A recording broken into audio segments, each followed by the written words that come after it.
मनोज जरांगेंनी मंत्र्यांबद्दल केलेल्या वक्तव्यांची चौकशी केली जाणार आहे। संविधानिक पदावर बसलेल्या नेत्यांचा जरांगेंनी अवमान केलाय, त्यामुळे कायदा सुव्यवस्था अबाधित राखण्यासाठी जे जे करावं लागेल ते पोलीस करतील, असा इशारा शंभूराज देसाईंनी दिलाय। मुख्यमंत्री आणि जरांगेंचं काय बोलणं झालं ते जाहीर करा। जाळपोळ होत असताना सरकार का गप्प होता?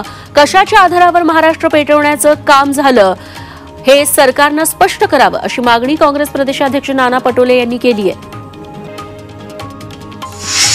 जरांगे प्रकरण हे मॅच फिक्सिंग आहे का, असा सवाल विरोधी पक्षनेते विजय वडेट्टीवार यांनी उपस्थित केलाय।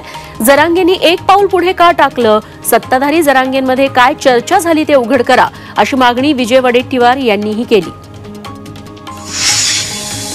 जरांगेंचा मुद्दा पुन्हा समोर येण्याचं कारण काय, असा सवाल बाळासाहेब थोरात यांनीही सरकारला विचारला।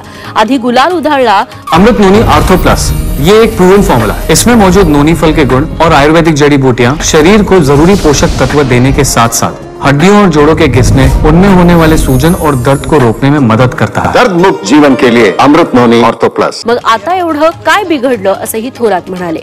जरांगेंवरून विरोधकांवर होणाऱ्या आरोपात तथ्य नसल्याचंही त्यांनी स्पष्ट केलं। जरांगेंची शरद पवारांशी जवळीक असल्याचं त्यांचे जुने सहकारी सांगतायत, त्यामुळे हा आवाज तुतारीतून तर निघत नाही ना, असा टोला भाजप आमदार नितेश राणेंनी लगावला। त्यामुळे तरुणांनी विनाकारण अंगावर केसेस घेऊ नका, असं आवाहन त्यांनी मराठा आंदोलकांना केलं। मनोज जरांगेंची आता राजकीय महत्वाकांक्षा जागृत झाली आहे, त्यामुळे ते मराठा समाजाला हाताशी धरून आपली राजकीय पोळी शेकवून घेतायत, अशी प्रतिक्रिया आशिष देशमुख यांनी दिली आहे। जर जरांगे पाटलांना राजकीय महत्वाकांक्षा असेल तर त्यांचा गुजरातचा हार्दिक पटेल होईल, असा टोलाही आशिष देशमुखांनी लगावला। नाशिकच्या मनमाडमध्ये मराठा समाजाकडून रास्ता रोको आंदोलन करण्यात आलं। आंदोलकांनी मनमाड येवला मार्गावरील बुड्डाण पूल रोखून धरला, त्यामुळे वाहतूक कोंडी झाली। मराठा समाजाचे कार्यकर्ते मोठ्या संख्येने आंदोलनात सहभागी झाले।